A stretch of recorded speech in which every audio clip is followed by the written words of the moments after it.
School જવું પડે ને. હેલો ગાઈસ, કેમ છો? મજામાં? ચલો, સ્વાગત છે તમારું અમારા મિની બ્લોગમાં. જો આજે થઈ ગયું હતું બહુ મોડું અને હું ગઈ હતી મારા પિયર મારું છે 10-15 મિનિટ જ દૂર, બહુ વધારે દૂર નથી મારું પિયર. અહીંયાથી 10 મિનિટ જઈએ એક્ટિવા લઈને એટલે મારા પિયર પહોંચી જઈએ. સારું કહેવાય ને કે જે આપણે આટલું નજીક પિયર હોય, મરજીમાં આવે ત્યારે જઈ આવાય. તો હાલે જ હું આવી ગઈ છું મારા પિયરથી. તો આવીને જોયું તો જો અમારા નેન્સી બેને તોરણિયા બાંધી દીધા છે, કપડાં બપડા સૂકવી દીધા, કામ બામ બધું પૂરું કરી દીધું છે અને રસોઈમાં પણ શાક બાક સમારી અને કમ્પ્લીટ કરી રાખ્યું છે. તો હવે હું બનાવી દઈશ રસોઈ, ખાલી રોટલી બનાવવાની બાકી રાખી છે. નકશુભાઈ ગયા છે આજે સ્કૂલ, 4-5 દિવસના વિરામ બાદ આજે ભાઈ અમારા સ્કૂલ ગયા છે.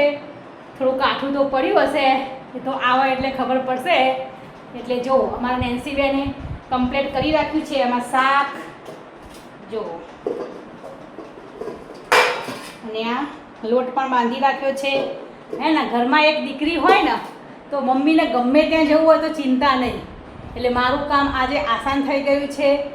એટલે ચલો હવે નકશુભાઈ આવે એટલે પૂછીએ આપણે કે એમને 4-5 દિવસની રજા પછી કેવો અનુભવ થયો. A few moments later. એવું લાગે હા? અરે રે મસ્ત ચેડાની રજા આવી હતી. હા, અરે ભગવાને સ્કૂલ જવું પડે ને. હા હા. અને કેવું નાસ્તો ટાઈમે ખાઈ લીધો બેટા? નાસ્તો તો ખાઈ લેવાનો, ભૂખી રહેવાય. નાસ્તો વહેલા ભૂખ લાગી હશે ને નહીં તને? રેગ્યુલર 4 દિવસ વહેલા ખાધું હોય એટલે આજ ટેવ પડી જાય ને પાછી વહેલા ખાવાની. હવે એકલા જ મૂડે ખરાબ થઈ ગયો. ચાલ હવે ગેમનો પ્લેયર હતો, અઠવાડિયે એક વાર આવે. તમે તું બોલ લઈને જતો નહીં? હા.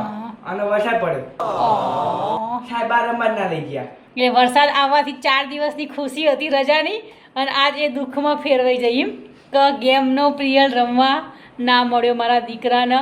ઓહો, ચલો કપડાં બદલો અને જમવા બેસી જાઓ. ચલો ફટાફટ.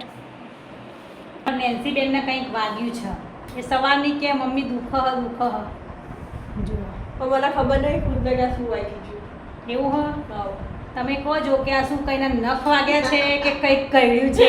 મને એવું લાગે છે કે કાલ સાંજે 3 જણા મસ્તી કરતા હતા, એમાં કોનો નખ કે કોનો હાથથી આમ લીસડા પડી ગયા છે એ ખબર નહીં. જો નેન્સી બેને વઘારી દીધી રોટલી. ટાઈમ થઈ ગયો છે 7:30નો, એટલે બેનને આજે વઘારેલી ખીચડી ખાવી નહીં એટલે એ થોડી રોટલી પડી હતી 3-4. બસ નેન્સી ના થોડું નાખો. તો કે મારે ખાવી વઘારેલી મમ્મી રોટલી. તો એ જાતે મંડી પડ્યા છે એમની રસોઈ જાતે, જાત મહેનત જિંદાબાદ. મારા માથા ઉપર ના આજે તેલ બેલ નખાઈ ગયું છે બરાબરનું, મસાજ બસાજ માથામાં થઈ ગઈ છે. જુઓ નેન્સી બેને વઘાર કર્યો બરાબર. મરચું શું જો કે લીલું મરચું આવી છે. ટુકડા બહુ મોટા નહીં કર્યા નેન્સી? મોટા મસ્ત લાગે એકદમ એવું હોય બાસુ? બોલો, અમારા નેન્સી બેન એવું કહે કે મોટા ટુકડા હોય ને રોટલીના એટલા ક્રિસ્પી સરસ થાય અને સારા લાગે. અને હું પોતે કરું છું રોટલી તો તમે મિક્સરમાં જ દળી દે, ડાયરેક્ટ મિક્સરમાં. આટલું વસ્તુ જ કામ જ નહીં. હું મિક્સરમાં જ દળી દઉં કારણ કે મને ઝીણી એકદમ થઈ જાય એ, અને અંદર જે તલ ને એવું મિક્સ થાય ને એવી રીતે મને ભાવે. તે તલ નાખ્યા તો લીલું મરચું એવું હોય એમ ને? ઓકે, ચલો જોઈએ નેન્સી બેને મોટી મોટી રોટલી આજ વઘારી હોય કેવી ક્રિસ્પી થાય છે. જોઈએ ચલો. જો કલર તો સારો આવ્યો, મસ્ત મજાનો. પપ્પાને મેં ખવડાવી હતી, તું અંબાજી જતી તારા પપ્પા મને જોતા મમ્મી કહેતા ખામ નહીં. ઓ એવોર્ડ આપી દીધો? શું વાત! એટલે મારી 18 વર્ષની મહેનત બાદ તલીમ ને વિચાર. એ તો કોઈ પણ પપ્પા હોય ને, એનું પપ્પા કોઈ પણ પપ્પા હોય ને, ભાઈએ બોલ્યો તારો લાડલો બોલ્યો તો, પપ્પા કોઈ પણ તારો લાડલો બોલ્યો તો. નહીંતર પોતાની દીકરીને હે ને હંમેશા પ્રોત્સાહન જ આપે, ભલે ગમે તેવું થાય. પ્રોત્સાહન ના આપવું પડે, ભાઈએ બોલ્યો એ તો ભૂખ્યો થયો હશે એટલે એને તને પ્રોત્સાહન આપી દીધું હશે. બાકી જો એના પપ્પાએ એના વખાણ કર્યા એટલે કાયમિક પરમિનેન્ટ રોટલી એવા બધા મોટા ટુકડામાં જ વઘારાશે. કેમ કે એક દીકરીને એના પપ્પાએ વખાણ કર્યા છે. ચલો તમે કમેન્ટ કરજો કે અમારા નેન્સીબેને રોટલી કેવી વઘારી છે. કલર તો સારો લાગે છે અને ટેસ્ટ હવે કરી જોઈએ. ચલો રોટલી વઘારેલી ખાવા માટે. આજે નકશુભાઈ વાંચવા બેસી ગયા ફાઇનલી. જો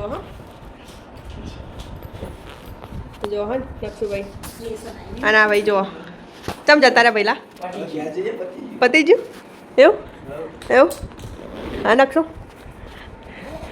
પતી ગયું લેસન કેટલા દિવસનું હતું લેસન એવું હતું મેં તો કદી તને જોયું નહીં લેસન કરતા બહુ રેર પછી મમ્મી જો 24 કલાક હેરાન થઈએ પછી બોલીએ એવું કહેશે કે તમે મને 24 કલાક હેરાન કરો પણ કાલ તો સ્કૂલ જવું હોય અને સાહેબને પૂછવું તમે લેસન આપો કે નહીં આપતા. પૂછી દો જેટલું લે હે કાઢું એ આજ બપોરે સ્કૂલમાં જતો બપોરે મમ્મીનો થોડો હાઈ પાવર થઈ ગયેલો તો મમ્મીને કે તું મમ્મી મને ને શું કે 24 કલાક હેરાન કરી તું મને બહુ જ હેરાન કરી તું મને ટોર્ચર કરી એટલે એના ઉપરથી આવ્યું પછી પપ્પા ઉપર અને પપ્પા ઉપરથી પછી આવ્યું મારા ઉપર બોલો તારો પચાર આવ્યું મારા ઉપર આવ્યું તું જ આવ્યું ને આવ્યું તું જ ને ચમ ક્યાં આવ્યું એટલે એવું જ હોય તાર બધે ફરતી ગાડી કોક જમે તો એકના ઉપર તો આવે ને પછી એવું તો તાર નવા પેન્ટ પહેરવાની હોતા નક્કી દેવાના હોય આખો દિવસ.